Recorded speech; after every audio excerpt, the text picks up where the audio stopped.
우리 날마다 주님의 음성 아래에서라는 이름으로 우리 해림 가족들이 해림 날주라고 하는 성경 읽기, 성경 묵상을 해가고 있습니다.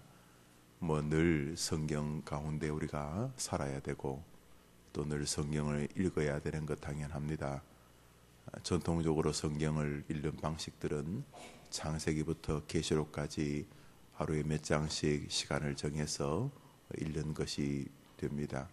좋은 성경 읽기 방법이라고 생각이 됩니다만 우리가 가지고 있는 여러 가지 연약함과 죄성으로 인해서 도중에 그만두게 되어지거나 혹은 같은 성경을 여러 시간 읽게 되면서 다음 성경이나 혹은 읽는 반대편에 있는 신약을 읽을 때 구약을 읽을 때 신약을 또 잊어버리는 그런 조금 불편한 점이 있을 수 있습니다. 그에 반해서 우리가 지금 읽고 있는 우리 해림 성경 읽기 방식은 영국의 성자로 불려졌던 로버트 모리 맥체인 목사님이 본인과 자신의 목회하던 성 베드로 교회 성도들의 신앙의 영적 성숙을 위해서 약 한 200여 년 전에 성경 읽기표를 본인이 정돈한 것인데 그 이후로 많은 개혁파 목사들과 교인들이 이 성경 방식으로 성경을 읽으면서 성경 전체를 조망해 가고 그리고 성경 전체가 결국은 일관적인 같은 소리를 하고 있다는 사실을 보게 하는데 유익한 점을 주어 왔습니다. 여러모로 유익한 신앙생활이 될 수 있고 여러분들께서 해림 날주를 통해서 성경을 읽어보시면서 유익한 부분들이 많다는 말씀을 전해주시는 것 듣고 있습니다. 우리 시작했으니 올 1년 동안 성실하게 한번 잘 성경을 가까이 하셔서 한 해가 끝났을 때 유익을 누리면 좋겠습니다. 어떤 성도님 가정에 신방을 했더니 아버지, 엄마, 아들, 딸, 사위가 인터넷상에서 또 조그만 방을 만들어서 날마다 날주를 한 것을 서로 올려서 아빠 오늘 저 날주 했어요. 엄마 오늘 저 날주 끝났습니다. 나도 했다. 아버님 저도 했습니다. 이렇게 해서 날주를 통해서 가족들이 서로 신앙의 유대감을 형성하고 있는 그런 분들을 듣게 됩니다. 참 기대했던 것들인데 얼마나 고마운지 모릅니다. 그러나 우리가 성경을 읽으면서 가지는 유익이 크다면은 또 로버트 모리 맥체인 성경 읽기표를 통해서 개혁파 교회가 굉장히 강성했다면 반대로 사단은 참 지지리도 싫어할 방식이 아니겠습니까? 그러므로 이것을 사단이 공격하면 첫 번째로는 하다가 그만두게 하는데 초점이 있지 않겠습니까? 한번 끝까지 이 일을 잘 한번 감당해 보시기를 바랍니다. 예수님이 어느 날 바리새인과 서기관들이 자신에게로 나오는 것을 보셨습니다. 바리새인과 서기관들이 예수님에 대해서 부정적인 인식을 가지고 있던 인물이었던 것은 여러분이 잘 아실 줄 압니다. 근데 바리새인과 서기관들이 예수님께로 나왔는데 그들이 무언가 은혜를 받으려고 나왔거나 순종하려 나온 것이 아니라 하나를 걸어보려고 이렇게 호크저 같은 마음을 가지고 어떻게 한번 예수님을 걸어볼 수 있을까 이런 마음으로 예수님의 일거수일투족을 지켜보고 있었을 것입니다. 왜 예배를 나와도 좋은 마음으로 은혜 받으러 나오는 사람이 있을 수 있지만은 그 중에는 어떻게 목사가 설교할 때 실수하는 거 없을까 이렇게 한번 걸려고 나오는 그런 이단들 요즘 온 나라를 시끄럽게 하는 신천지유의 그런 인생들도 있지 않겠습니까? 이 바리새인과 서기관들이 그런 좋지 못한 마음으로 예수님이 말씀하시는 곳에 와 있었습니다. 제 아들과 예수님이 사역하시면서 무척이나 시장길을 느끼셨던 것 같습니다. 그래서 아마 예수님을 대접하는 사람들이 예수님과 일행이 앉아 아마 음식 몇 가지를 돌렸던 것 같습니다. 그 예수님과 제 아들이 기도하고 음식을 막 먹기 시작했을 때에 바리새인과 서기관들이 옳거니 잘 걸렸다 그랬습니다. 이게 뭐냐 하면은 음식을 먹을 때 이스라엘 백성들은 손을 여러 번 씻고 또 앉아서 손을 잘 털고 그래서 하나님 앞에서 우리의 더러움을 놓고 음식 먹을 때 정결하게 먹는 그런 손 씻는 음식 먹기 전에 자세가 있었습니다. 뭐 굳이 율례가 아니더라도 음식 먹기 전에 손 씻는 거야 좋은 일 아니겠습니까? 그런데 문제는 바리새인과 서기관들은 예수님과 그 일행들이 참 시장하시구나, 사역하시면서 배가 고프셨겠구나 하는 데 관심이 있는 게 아니라 손을 씻고 먹나 안 씻고 먹나 보자, 여기에 관심이 있었습니다. 예수님과 그 일행들이 아마 손을 씻지 않고 그때 식사를 시작했었던 것 같습니다. 그들이 예수님의 음성에 귀를 기울이거나 예수님을 바라본 것이 아니고 그들이 바라본 것은 제자들이 음식을 먹을 때에 손을 씻지 아니한 것이었다고 이야기를 합니다. 자, 그러자 곧 그들이 반응하기 시작했습니다. 우리 5절을 같이 읽어봅시다. 시작. 이에 바리새인 서기관들 예수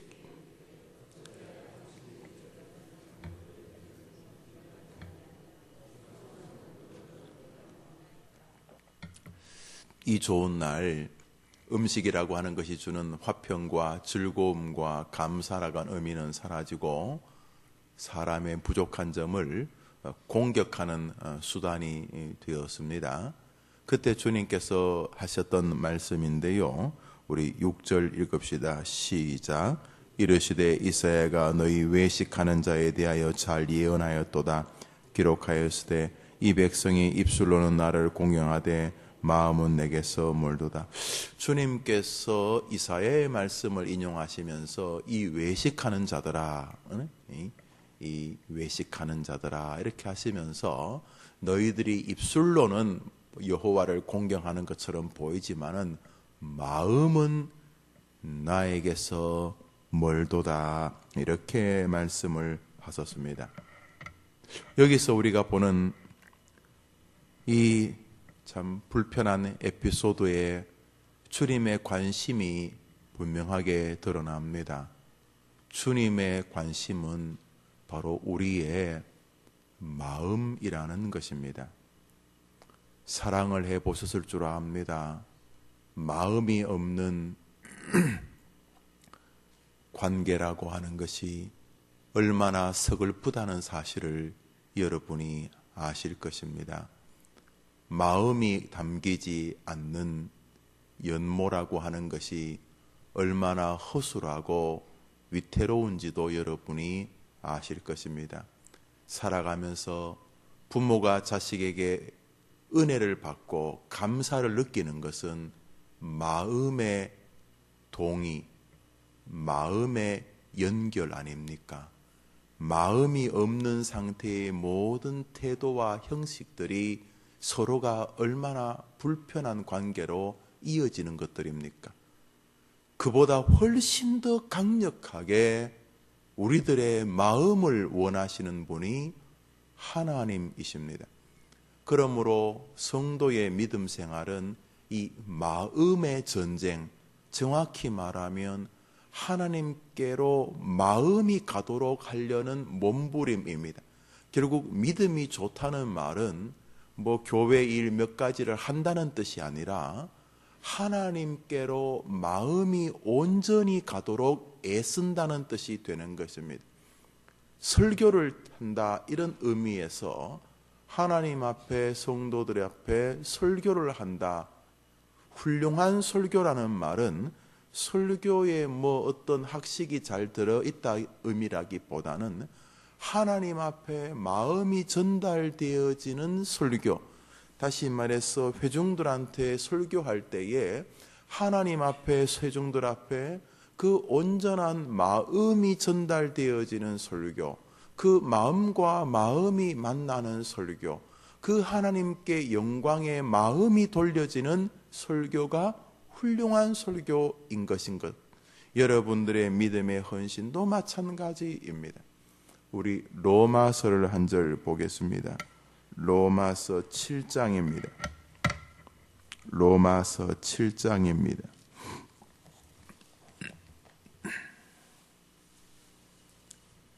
우리 오늘자 날주 로마서 7장입니다. 17절 18절 우리 두 절 읽읍시다. 읽습니다. 시작. 이제는 그것을 행하는 자가 내가 아니요 내 속에 거하는 죄니라. 내 속 곧 내 육신에 속한 것이 거하지 아니한 줄 아노니 원함은 내게 있으나 선을 행하는 것은 없노라. 알듯 말듯한 내용인데요. 오늘 바울은 나와 내 속에 나가 분리되어 있는 것처럼 이야기를 하고 있습니다. 우리 밑으로 내려오셔서요. 22절을 읽읍시다. 22절, 21절, 22절 두 가지 시작. 그러므로 내가 한 법을 깨달았노니 곧 선을 행하기 원하는 나에게 악이 함께 있는 것이로다. 내 속사람으로는 하나님의 법을 즐거워하되 23절 시작. 내 지체 속에서 한 다른 법이 내 마음 법과 싸워 내 지체 속에 있는 죄의 법으로 나를 사로잡는 것을 보는도다. 지금 사도 바울이 저를 한번 보시겠습니까? 뭘 말하냐 하면 자기 마음 안의 세계를 이야기합니다. 자기가 대충 살 때는 꽤 괜찮은 바리새인인 줄 알았어요. 이 바울이 학벌이 꽤 괜찮은 유대인이거든요. 그런데 이 사람이 예수님을 영접하고 나서 하나님에 대해서 바르게 알아가는 거지요. 바르게 알아가면서 이 사람이 하나님 앞에 바르게 예배를 하고 싶어졌습니다. 그전에는 뭐 장로의 전통을 지키고 뭐 음식 먹을 때 손을 씻고 하루에 몇 번씩 쉐마 이스라엘 그러면서 기도하고 또 뭐 어떻게 11조 그대로 잘하고 뭐 이러면 믿음이 꽤 괜찮은 줄 알았는데 이 사람이 예수 그리스도를 통해서 하나님을 바르게 섬기는 것에 대해서 알면서 이 사람이 집중하게 된 게 있습니다. 바울이 집중하게 된 게 무엇입니까? 바로 마음입니다. 그 전까지는 신학교 졸업하고 시간 되면 선교 원고 준비해서 강단에 올라가가지고 이렇게 뭐 설교하고 뭐 신방 다니고 또 뭐 필요하면 글 쓰고 뭐 그러면 그게 목회인 줄 알았는데 어느 날 예수 그리스도를 통해서 하나님을 알아가는 동안 하나님이 원하시는 게 그런 뭐 이렇게 잡기 같은 것들이 아니고 마음이라는 것을 알면서 내가 마음이 담긴 설교를 준비하고 있는가 이렇게 생각하게 되었다는 것입니다. 누가? 바울이. 그래서 바울이 말하기를 믿음 생활하는 동안 자꾸 바라보게 되고 점검하게 되는 것이 무엇이었냐 하면 내 마음이 하나님을 향하고 있는가. 그래서 자세하게 마음에다가 만환경을 때로는 현명을 갖다 대면서 자신의 마음의 조각들을 쫙 찾아보았어요. 그랬더니 발견되는 게 있어요. 무엇이 발견되었는가? 자신의 마음 안에 분명히 하나님을 경배하고자 하는 마음이 있지만은 동시에 동전의 양면처럼 그 마음 옆에 하나님의 대적하는 마음, 악과 죄와 더러움이 가득한 마음이 또한 도사리고 있는 것을 보았습니다. 하나님을 알지 못할 때는 막 그게 대단한 신앙인 줄 알았는데 예수 그리스도를 통해서 하나님을 알아갈수록 하나님이 원하는 것이 마음인데 자기가 그 하나님을 정말 잘 섬기려고 마음의 편린들을 차각차각 뒤적거려보고 마음의 페이지들을 쫙 넘기면서 자기 마음이 그렇게 서로 붕괴되어 있다는 것을 보았습니다. 그가 고백하는 절실한 간증의 소리는 안타까움입니다. 우리 24절을 읽읍시다. 로마서 7장 24절 시작. 오호라 나는 곤고한 사람.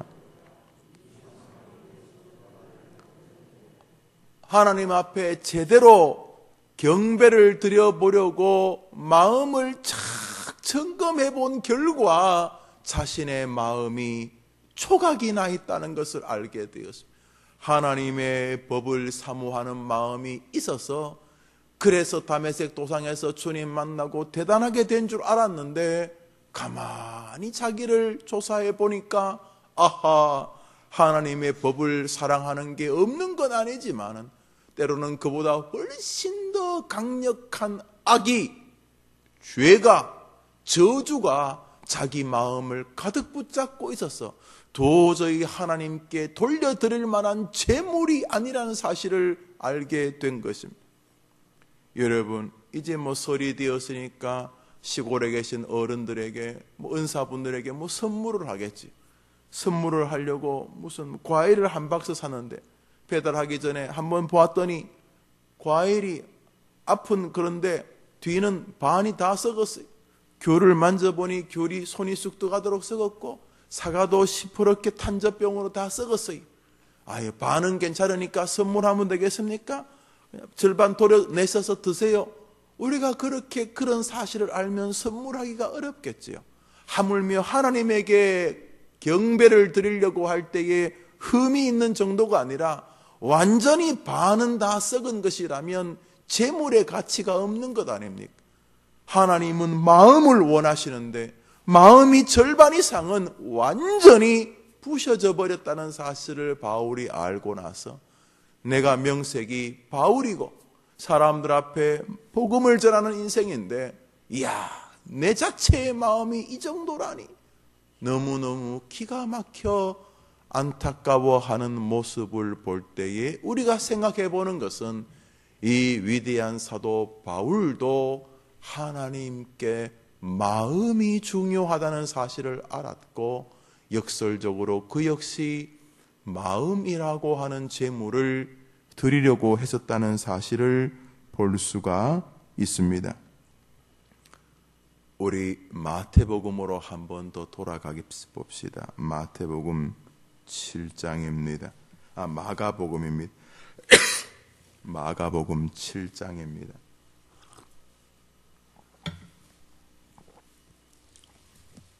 마가복음 7장입니다.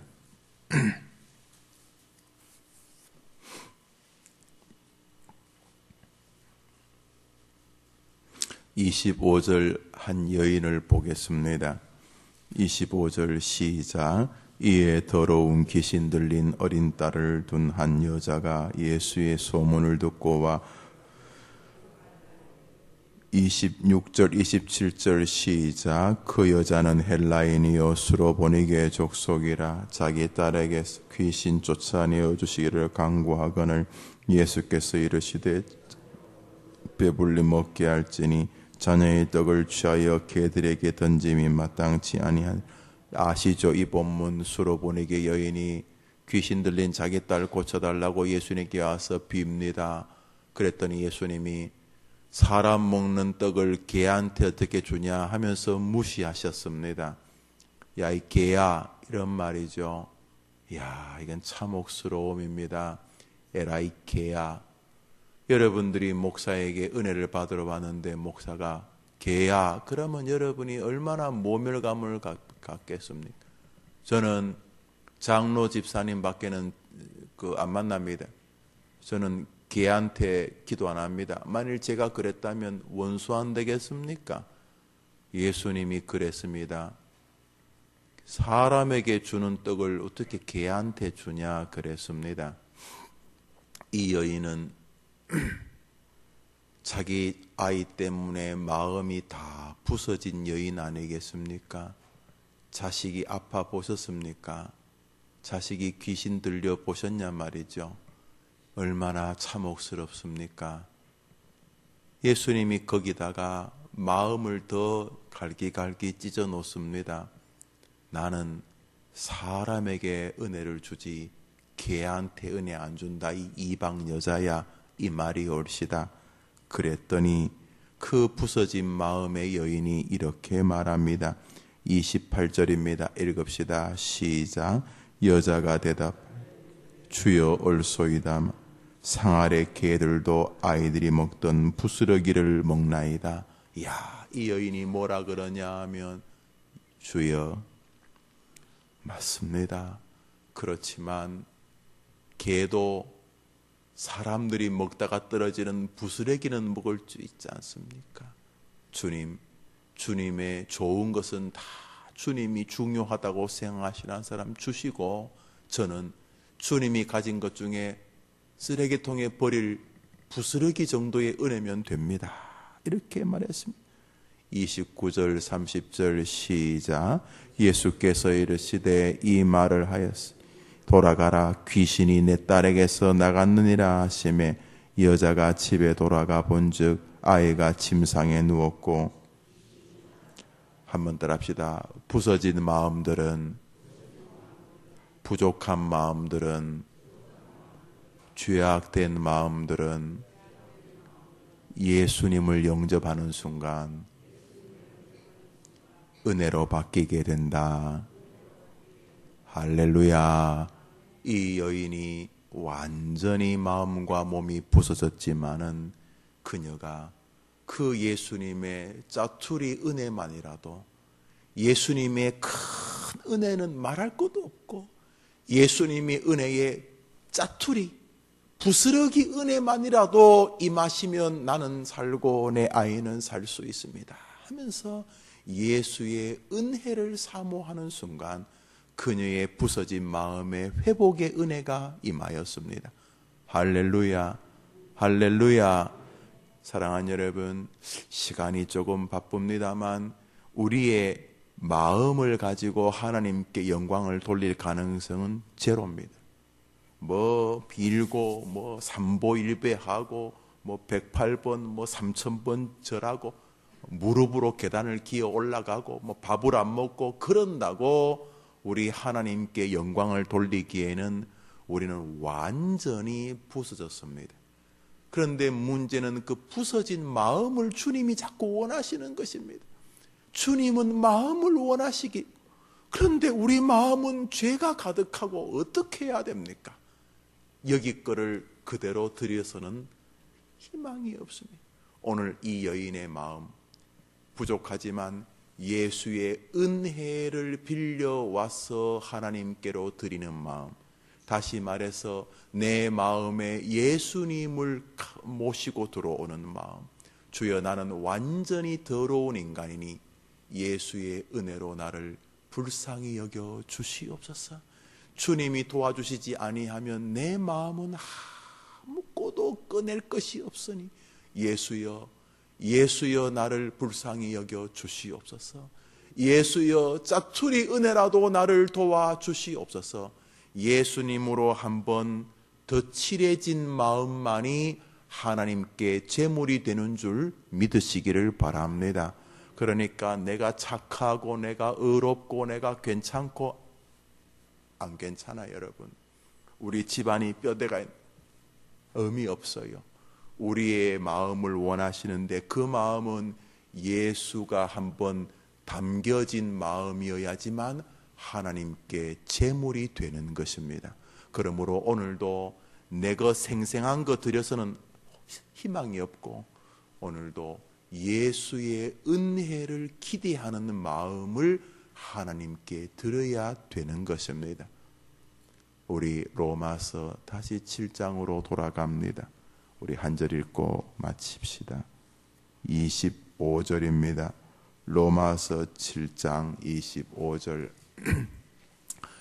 24절 25절 같이 읽읍시다. 시작. 오호라, 나는 곤고한 사람이로다. 이 사망의 몸에서 누가 나를 건져내라. 우리 주 예수 그리스도로 말미암아 하나님께 감사하리로다. 그런즉 내 자신이 마음으로는 하나님의 법을, 육신의 죄의 법을 내일 같이 살펴보겠습니다만 7장의 마지막 절, 오호라, 나는 곤고한 사람이라도 나 어떻게 하면 좋으냐. 내가 바울인데도 이렇게 내 마음의 한쪽이 완전히 부서져 있는데 나는 어떻게 하면 좋으냐. 그리고 25절에 우리 주 예수 그리스도로 말미암아 하나님께 감사하리로다. 예수만이 우리의 기가 막힌 마음을 하나님께 제물되게 만들 수 있는 줄 믿으시기를 바랍니다. 여러분, 금을 재련하는 것을 봤는데 신기하더구만요. 백금이요, 아주 독특하더라고요. 아주 백금에 묻었던 때들이요 있는데 그 때를요 깨끗하게 만드는 액체가 있더라고요. 들었는데 잊어버렸어요. 금을 다 이렇게 정리하고 모양을 만든 다음에 그 액체에 넣었다가 꺼내니까 백금의 색이 깨끗하게 회복되면서 반짝반짝 하더라고요. 여러분, 우리의 마음을 가지고 하나님께로 나갈 자 없습니다. 만물보다 부패한 게 우리 마음이기 때문에 그렇습니다. 그런데 하나님은 또 우리 마음을 원하십니다. 어떻게 하면 좋겠습니까? 우리가 마음을 보면 볼수록 더럽고 악친하고 위선적이고, 그런데도 하나님은 계속 마음을 원하시고, 너희들이 입술로는 뭐 나불나불거리지만 마음은 나에게서 멀도다. 마음에 관심이 있으신 하나님인데 정작 마음은 기가 막히게 못됐고, 어떻게 하면 좋겠습니까? 하나님이 우리의 마음을 원하신다는 것을 우선 기억하고, 다음으로 예수 그리스도에게 우리의 마음이 담겨진 마음만이 하나님께 제물이 된다는 것을 기억하고, 오늘도 예수여 나를 불쌍히 여겨 주옵소서. 오 예수여, 짜투리 은혜라도 나에게 베풀어 주시옵소서. 오늘도 마음이 늘 예수 그리스도를 인정하고 예수 그리스도를 의지하고 예수 그리스도에게 기대어진 마음을 가지고 하나님께로 가. 오 하나님, 예수 그리스도가 아니셨다면 저는 하나님 앞에 아무것도 영광 돌릴 수 없는 인생입니다. 오늘도 예수 그리스도로 나를 구원하여 주시니 감사합니다. 나의 나 된 것은 내가 대단한 인물이 아니라 예수 그리스도가 나를 위하여 피 흘려 주셨기 때문입니다. 예수 그리스도로 말미암아 하나님께 감사하는 한날의 주인공들 다 되시기를 주님의 이름으로 축복합니다. 기도합시다. 우리의 마음, 아무리 노력하고 참선하고 득도의 길을 따라간다 할지라도 죄가 가득한 더러운 것임을 압니다. 그럼에도 불구하고 우리 마음을 원하시는 주님, 우리의 마음이 제물되기 위해서는 날마다 예수님의 피에 우리의 마음이 담겨야 되는 줄 압니다. 우리의 마음이 하나님께 제물이 되기 위해서는